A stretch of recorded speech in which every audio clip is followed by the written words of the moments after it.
बिस्मिल्लाहिर्रहमानिर्रहीम, अस्सलाम वालेकुम। मैं सैयद इमरान शफ़क़त आपकी खिदमत में हाज़िर हूँ। बिलावल भुट्टो ज़रदारी साहब का जो लबो लहजा आज था, जो उनकी बॉडी लैंग्वेज थी और जो उनकी आँखों में मैंने देखा है, इस तरह की ना मैंने पहले कभी उनकी आँखें देखी हैं। मतलब इतना वो गुस्सा और इतनी मतलब एक होता नहीं बंदा अख के जिस तरह कहता है कि वो या कह लें कि सब्र का पैमाना जिसका लबरेज हो जाए, वो वाला आज उनका हाल था। उनके लबो लहजे में तलखी थी और तू तकरार की सियासत पाकिस्तान में, बदतमीज़ाना सियासत पाकिस्तान में जो है वो एक उसको जो नया एक अरूज दिया था इमरान खान साहब ने, अब मेरा ख्याल है कि बात उस अरूज से आगे जा पहुंची है। मतलब मैं अरूज मानी खेज कह रहा हूँ कि वो इसको तो डिक्लाइन ही कहेंगे हम। आज बिलावल भुट्टो ज़रदारी साहब ने ही जवाबन, मेरा ज़ाती ख्याल है कि उनको नहीं करनी चाहिए थी, वो जिस स्टेचर के आदमी हैं और उनकी रगों में जुल्फ़कार अली भुट्टो का जुल्फ़कार अली भुट्टो भी अपने सियासी मुखालफिन को आड़े हाथों लिया करते थे, ज़ुबानी कलामी भी और मतलब वैसे भी। लेकिन बेनज़ीर भुट्टो जो थी वो उनकी तरबियत, उनकी आदत और उनका सब्र, और इवन आसफ़ अली ज़रदारी साहब का, तो ये बिलावल भुट्टो ज़रदारी साहब आज लग रहा था कि शायद नाना की रूह उनके अंदर हलूल कर गई थी है, और वो अपने नाना की ज़ुबान लबो लहजा वही बोल रहे थे, उसी तरह ही बोल रहे थे। और हालांकि बेनज़ीर भुट्टो बड़ी हलीम तबाह थी, आसफ़ अली ज़रदारी साहब के चेहरे से मुस्कुराहट नहीं जाती, तलख से तलख बात को आसफ़ अली ज़रदारी साहब हंस के टाल देते हैं। तो आज बिलावल भुट्टो ज़रदारी साहब तू के ऊपर उतर आए हैं और जवाबन ही सही, लेकिन फिर भी मैं कहता हूँ कि बिलावल भुट्टो साहब को ज़रा सब्र बर्दाश्त का मुज़ाहरा करना चाहिए था। लेकिन क्या किया जाए, मुझे जो उनकी जो बातें हैं वो दिल को भी लगती हैं और बड़ी लॉजिकल बात उन्होंने की है कि जी कि पहले मेरा नाना, फिर मेरी वालदा, बल्कि पहले मेरे दो मामू, फिर मेरे क्या कहते हैं वालदा, और उन्होंने कहा कि और बड़ा जिसको हम कहते हैं ना मानी खेज अंदाज में उन्होंने कहा कि अब और कोई नहीं, अब मैं हूँ और मैं आसफ़ अली ज़रदारी नहीं हूँ। ये बातें मैं मिला के कर रहा हूँ। मुझे जो प्रेस कॉन्फ्रेंस की 2-3 चीज़ों की अलग अलग समझ आई है, मेरी अकल नाक़िस है, मेरा तज़िया भी हो सकता है कि आप उससे इत्तफ़ाक़ ना करें। बहुत से लोग मेरे दोस्त अहबाब जर्नलिस्ट जो चीज़ों को समझ के, पढ़ के, देख के कोई ना कोई राय कायम करते हैं, उन्होंने मेरी इस राय से कुली तौर पर इत्तफ़ाक़ नहीं किया कि आज आसफ़ अली ज़रदारी साहब के साहबज़ादे, बेनज़ीर भुट्टो साहिबा के साहबज़ादे, अगर मैं इससे भी ज़्यादा बात कहूँ तो आज एक नवासे में अपना नाना बोल रहा था और लबो लहजा जो था वो जुल्फ़कार अली भुट्टो वाला था, और जुल्फ़कार अली भुट्टो के लबो लहजे में उन्होंने मुतनब्बे किया है किनको, जिनके ज़िम्मे जुल्फ़कार अली भुट्टो की फांसी है, जिनके ज़िम्मे मीर मुर्तज़ा भुट्टो का कत्ल है, जिनके ज़िम्मे उनके जो दूसरे मामू हैं शाहनवाज़ भुट्टो, उनकी ख़ुदकुशी कह लें आप, या उनका अंधा कत्ल है यूँ कह लें आप, और जिनके ज़िम्मे उनकी वालदा का कत्ल है, उनको वो मुखातिब करके कह रहे थे कि अब नहीं, और वो कंसर्न शो कर रहे थे कि आसफ़ा भुट्टो के ऊपर जो हमला हुआ है हम उसको एक, और मुझे ये लगता है कि जो एक वक्त तक बिलावल भुट्टो ने भी उसको एक इंसिडेंट या एक हादसे के तौर पर लिया था, लेकिन वो कहते हैं कि नहीं, वो हादसा नहीं था और हम उसका बड़ी बारीक बीनी से जायज़ा ले रहे हैं, लीगल टीम उसको देख रही है, और उन्होंने मुतालबा कर दिया है ISI से कि आप भी इसकी इंक्वायरी करें कि ये क्या था। तो बेसिकली वो जो जिनको इंक्वायरी का भी कह रहे हैं उनको ही मतनब्बे कर रहे हैं, उनको ही वार्न कर रहे हैं, और वो कह रहे हैं कि अगर मैं उस वक़्त रिएक्शन उस तरह का देता, और जहाँ पर हमारे हज़ारों कारकुन थे, तो मैं उनके रिएक्शन को, अपने कारकुनों के रिएक्शन को कंट्रोल नहीं कर सकता था।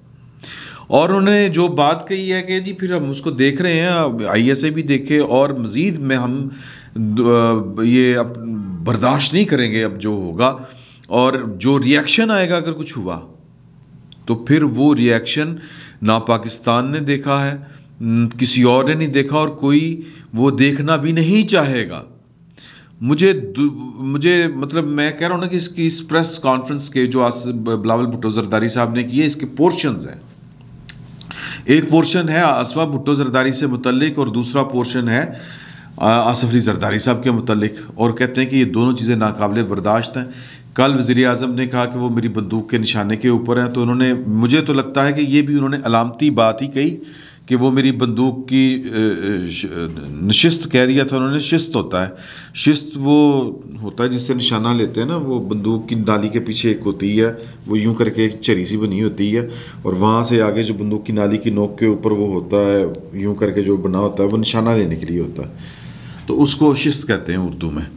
तो इमरान खान साहब नशिस्त कह गए थे। बहरहाल उसके ऊपर भी सोशल मीडिया के ऊपर शुगल लगा हुआ है कि एक तरफ उनको बिलावल भुट्टो की जरदारी की उर्दू के ऊपर जो है वो एतराज़ है, और दूसरी तरफ वो खुद गलत उर्दू बोला करते हैं।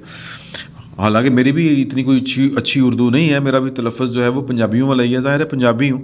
तो बहरहाल उनके मुखातबीन जो थे वो मुझे दो लगे। एक मुखातबीन सिलेक्टेड था, यानी कि जो इमरान खान साहब, और कुछ उनके मुखातबीन थे जो, जिस तरह मैंने आपको पहले बताया, जो हमें नज़र नहीं आते लेकिन हमें पता है कि वो होते हैं। तो उनको वो बुनियादी तौर पर ये कह रहे थे कि जो बेनज़ीर भुट्टो की शहादत के ऊपर, ये मुझे लगा, मैं गलत हो सकता हूँ कि जिस तरह बेनज़ीर, उनकी गुफ्तगू से मैंने ये अंदाज़ा लगाया कि वो बिटवीन द लाइन जो मैसेज दे रहे हैं वो ये था कि बेनज़ीर भुट्टो साहिबा की शहादत के मौके के ऊपर 27 दिसंबर 2007 जब उनका आम कारकुन और अमूमी तौर पे पूरा सिंध जो है वो भड़क उठा था, ट्रेनें जल रही थी और जलाओ घिराव हो रहा था, लोग सदमे में थे, गुस्से में थे, तो उस वक़्त आसिफ अली जरदारी साहब ने नारा लगाया था पाकिस्तान खपे, क्योंकि सिंध के अवाम उस वक़्त नारा लगा रहे थे ना खपे, पाकिस्तान ना खपे, यानी कि हमें पाकिस्तान नहीं चाहिए। ये पाकिस्तान में बंगालियों के बाद सिंधियों ने नारा लगाया था। हमें जितना मर्ज़ी बुरा लगे यार, इस बात को समझने की कोशिश करें कि पाकिस्तान सिर्फ पंजाब का नाम नहीं है, ये पंजाबियों को समझना पड़ेगा। और मतलब हमारी ट्रेनिंग, हमें पता नहीं, वो माशरती लोगों की किताबें पढ़ पढ़ के हमने पता नहीं क्या समझ लिया हुआ है। पाकिस्तान बांग्लादेश का नाम था, पाकिस्तान KPK का नाम है, पाकिस्तान सिंध का नाम है, बलूचिस्तान का नाम है, पंजाब का नाम है। ये 5 इकाइयाँ थीं, एक इकाई चली गई, हमारी हरकतों की वजह से गई, वो हरकतें हमारी ठीक नहीं हो रही। फॉर गॉड सेक, इसको अंडरस्टैंड करने की ज़रूरत है। और किसी भी, वो कहते हैं ना, ख्वाब ख्याल की दुनिया में रहने की बजाय, ज़मीनी मतलब खलाओं में रहने की बजाय ज़मीन पे आके सोचें। तो बिलावल भुट्टो जरदारी साहब कह रहे हैं कि अब अगर उस तरह का कोई सानिया हुआ जो बीबी आसफा के साथ करने की कोशिश की गई, तो फिर वो पाकिस्तान खपे वाली बात जो है, ये मुझे लग रहा है, मैं हो सकता है ओवरडू कर जाऊँ, मैं बार बार ये वाली बात कर रहा हूँ, क्योंकि उनकी बातों के मतलब यही निकलते हैं कि रिएक्शन बड़ा खौफनाक आएगा। बंदूक हम ना चलाते हैं ना उठाते हैं, तो फिर वो क्या रिएक्शन होगा, ये फैसला आपने करना है। और वो बड़ा मीनिंगफुल उनका लबो लहजा था, वो सियासी डायलॉग बाजी नहीं कर रहे थे। इसको पूरी हमें सबको समझना होगा, हसासियत को समझना होगा। मतलब ये ख़ानदान कितनी लाशें उठाए यार, बनामे पाकिस्तान, बनामे वफाक। तो ये ज़िम्मेदारी दो तरफ़ा होती है, ये एक तरफ़ा मोहब्बत नहीं हो सकती। आप कहें कि हम आपके खून भी निचोड़ेंगे और आपको कोई हक भी नहीं देंगे और बदले में आप पाकिस्तान जिंदाबाद का नारा लगाएं, तो ये मेरी सर पर तो हो सकता है आप बंदूक रख के आप कहें कि नारा लगाओ पाकिस्तान खपे, पाकिस्तान जिंदाबाद, लेकिन वो जो बलूचिस्तान में जिस माँ और बाप के, बूढ़े माँ बाप के सामने आपने एक उनके जवान बेटे को गोली मार दी, बच्चे पढ़ने आ रहे हैं बलूचियों के, हम उठा के उनको गायब कर रहे हैं, तो ये काम जो है गड़बड़ है हुजूर। मैं हाथ जोड़ के कह रहे हैं हम, ये गड़बड़ है। समझें, नहीं समझेंगे तो फिर भुगतेंगे भी आप, और ये बड़ा ख़तरनाक होगा। बहरहाल बिलावल भुट्टो जरदारी साहब की दूसरी जो इंटेंशन थी वो ये थी कि उनके वालिद साहब को ज़रूरत से ज़्यादा निशाने पे रखा जा रहा है, और वो जो बंदूक वाली बात की थी वो उसको इलामती नहीं ले रहे, जो हम तो उसको इलामती ले रहे हैं। तो वो कह रहे हैं कि ये डेस्परेट है, ये पता नहीं क्या क्या कुछ करना चाहता है। तो किस्सा मुख्तसर कि इमरान खान साहब पाकिस्तान में एक अनारकी की तरफ मामलात को लेके जा रहे हैं शौक़े इक़्तिदार में, और मैं पहले दिन से ये वाली बात कर रहा हूँ। और अगर आपको यकीन ना आए तो मेरे व्लॉग्स उठा के देख लें, आपको जगह जगह ये वाली बात मिलेगी इस फ़कीर की कि इमरान खान साहब को अपनी ज़ात से ज़्यादा कोई चीज़ अजीज़ नहीं, बिल्कुल नहीं, हत्ता कि पाकिस्तान भी अजीज़ नहीं उनको। और ये उन्होंने बार बार साबित किया है और अब फिर वो साबित कर रहे हैं कि वो हैं तो पाकिस्तान है, वो नहीं है तो पाकिस्तान नहीं है यार। मतलब वो जो इस वक्त जुगाड़ लगाने की कोशिश कर रहे हैं बैठ के, वो कि जी 63 की वो अपनी तशरीह कर रहे हैं कि PTI का एक ही बंदा जाएगा असम्बली में और जो भी दूसरा बंदा आएगा बिल्डिंग की तरफ आएगा वो PTI का नहीं होगा, वो मुनहरफ रुकन होगा और उसको आपने वोट नहीं डालने देना। ये अजीब बदमाशी है। तो चलें बहरहाल वो करके देख लें। इमरान खान साहब ये अनारकी की तरफ लेके जा रहे हैं और शेख रशीद साहब दूजी वड्डी एटम। तीसरी बात जो बड़ी अहम उन्होंने कहा कि जी कि इमरान खान साहब बेसिकली तो डेस्परेशन में तमीज़ तहजीब भूल गए हुए हैं। मैंने कभी खातून अव्वल के मुतल्लिक बात नहीं कही, कभी भी नहीं कही। वो कहते हैं लेकिन उस्मान बुज़दार, और वो कहते हैं कि ATMs मशीनें उनके पैसे ऊपर लगा रही थी, लेकिन उस्मान बुज़दार ने ठीक जगह पर पैसे लगाए और फिर वो जादू चला कोई और वो बन गए जनाब वज़ीर आला। और वो जादू ही है कि वो वज़ारत आला उनकी चली जा रही है। ये इशारा उनका था कि खातून अव्वल साहिबा के मुतल्लिक जो बातें कही जाती हैं कि जनाब के वो हारों वाले जो किस्से छिड़ते हैं, वो फिर सारी बातें जो करप्शन से मुतल्लिक होती हैं वो सारी की सारी वो इसी तरफ उनका इशारा था। तो बिलावल भुट्टो साहब बड़े तरीके के साथ, बड़े हिसाब के साथ, बड़े सियासतदान है ना, उनको अपनी बात जो है वो करनी आती है। तो उन्होंने एक तरीके के साथ कर दी बात और फिर ये भी कह दिया कि आप करप्शन कर रहे हैं और लोगों को कह रहे हैं करप्ट, चोर चोर चोर। तो आपकी जो करप्शन की दास्तानें हैं, ओहो दुआ कीजिए, खातून अव्वल से दुआ करवाएं, खातून अव्वल से दुआ करवाएं कि हुकूमत अगली जो है वो आसिफ अली जरदारी साहब की आए, अदरवाइज़ आपका बहुत बुरा हशर होगा। तो उन्होंने वार्न कर दिया है उनको और फिर ये भी कह दिया है कि शहबाज शरीफ साहब को वक्त आने पर हम ये ज़रूर कहेंगे कि वो कोई हल्की तबीयत से मुराद ये है कि नरम मिजाज, नरम खू और नरम गुफ्तार, नरम मिजाज, कोई संग दिल ना हो, इस तरह की कोई सी पर्सनालिटी को वो वज़ीर दाखिला बनाए। तो वो बुनियादी तौर पर कह रहे हैं कि वो करप्ट भी हैं, ना सिर्फ वो करप्ट हैं बल्कि वो मतलब वो कहते थे ना कि मेरी वालदा और वालिद को करप्ट ये कहते हैं, तो बेसिकली उन्होंने तरीके के साथ ये कह दिया कि आप भी करप्ट हैं और आपकी अहलिया भी करप्ट है तरीके के साथ। और फिर ये भी कह दिया कि आने वाला सीन जो है वो बड़ा खौफनाक है। हाँ साहब, आप हमें जो आपने प्लान्स बनाए हुए थे कि किस तरह अपोजिशन को आपने करना है, मतलब कि जेलों में डालना है, ऐसी जगहों पे डालना है, ऐसी चक्कियों में बंद करना है, देखें ना, मतलब लोगों को, सियासी मुखालफिन को काल कोठरियों में बंद करना, ये भी तो एक जुल्म है ना। तो उसके जवाब में वो कह रहे हैं कि आप हमें चाह रहे थे कि हमारे वालिदैन, मेरी फूफो को, मेरे वालिद को, हमारे अपने सियासी मुखालफिन को आप वो जो होती है मौत के कैदियों की चक्की वहाँ पे बंद रखें जहाँ पर उनको अद्वियात भी ना मिलें और हम खौफजदा हो जाएं और कोई मुल्क से बाहर भाग जाए, लेकिन हम डटे रहे। और अब आपकी बारी है, अब ये सीन मुल्क का ये वाला होने जा रहा है और मतलब गड़बड़ जनाब अली शदीद है। और भी बड़ी उन्होंने बातें हुई और उन्होंने फिर हलीमा बाजी जो हैं उनका नाम लेके कहा, मतलब कि भी करप्शन तो ये होती है जिसको आपने लीगलाइज किया। और वो बच्चा जो है वो कम अकल बच्चा भी, वो भी ये, यानी बच्चे की अकल थोड़ी सी होती है ना जी, कि वो चीज़ों को, दुनिया को उसने इतना नहीं देखा होता।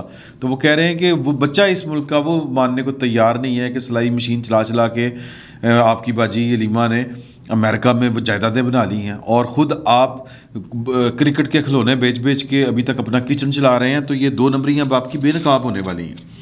तो बुनियादी तौर पर इमरान खान साहब ने जिस सियासत का आगाज़ किया था, अब ये मकाफ़ात अमल है, इमरान खान साहब को उसी सियासत में जवाब दिया जा रहा है।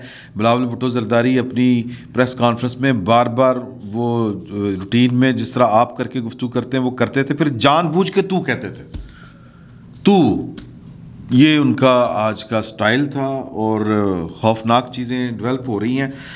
और वो कह रहे हैं कि जी कि हमें पकड़ना है, जो करना है वो अभी कर लें, अब इसके बाद हमने पकड़ना है आपको। और ये तो मैंने जो जितनी बातें की हैं इन पर प्रैक्टिकली अमल हमारे दूसरी पार्टी यानी कि जो गवर्नमेंट में आई, नून लीग आएगी। सर नून लीग ना, वो नून लीग इंजीनियर मोहम्मद अली मिर्ज़ा वाला स्टाइल मुझ में भी ये आ गया ना वाली बात। कि नून लीग जो है वो आपको छठी का दूध याद करा देगी। ये जो वार्न करने हैं बिलावल भुट्टो जरदारी साहब, और दुआ करें कि जब जनरल इलेक्शन हो तब भी जो वजारत उज़्मा है इमरान खान साहब, ये मरीम नवाज़ के हिस्से में ना आ जाए। मरीम नवाज़ के हिस्से में आ गई तो खान साहब तुसी नहीं जाएंगे। ये आप लिख लें, आप लिखेंगे, कागज़ पे लिख के देंगे कि मेरे बाप की भी तौबा। बाप से मुझे याद आ गया, बिलावल भुट्टो जरदारी साहब ने तो कपड़े लाते आज। उन्होंने करामुल्लाह नियाज़ी साहब इनके वालिद को भी करप्ट कहा। उन्होंने कहा कि इसके वालिद को करप्शन की बुनियाद, वो तो नहीं जानते थे कि ये इमरान खान का बाप है और इमरान खान आगे चल के वज़ीर आज़म होना है, ये है वो है। वो तो 303 करप्ट तरीन सरकारी अफसर निकाले, उनमें एक करामुल्लाह नियाज़ी का साहब भी थे, इमरान खान साहब के वालिद। और ये अब हमसे बदला लेना चाह रहे हैं अपने बाप को करप्शन की वजह से निकालने का, और फिर वो कह रहे हैं कि नस्ल दर नस्ल करप्ट है ये वो कहना चाह रहे हैं। तो बिलावल भुट्टो जरदारी की आज की प्रेस कॉन्फ्रेंस बड़ी खौफनाक थी, और वो मतनबे कर रहे थे इमरान खान साहब को कि पाइन दौड़ जाओ।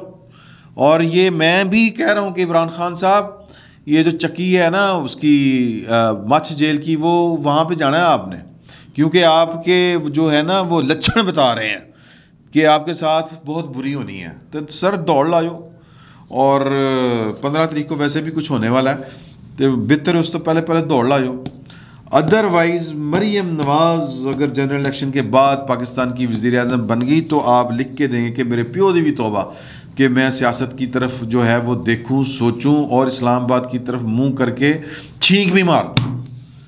सर बहुत औखा काम है इमरान खान साहब। ये डायलॉग बाजी जो है ना, ये आपको भारी पड़ रही है। आप समझ रहे हैं कि आप एक मोमेंटम बना रहे हैं और अपोजिशन वाली बोल रहे हैं यार खुदा का खौफ करें फजलू, खुदा का खौफ करें यार।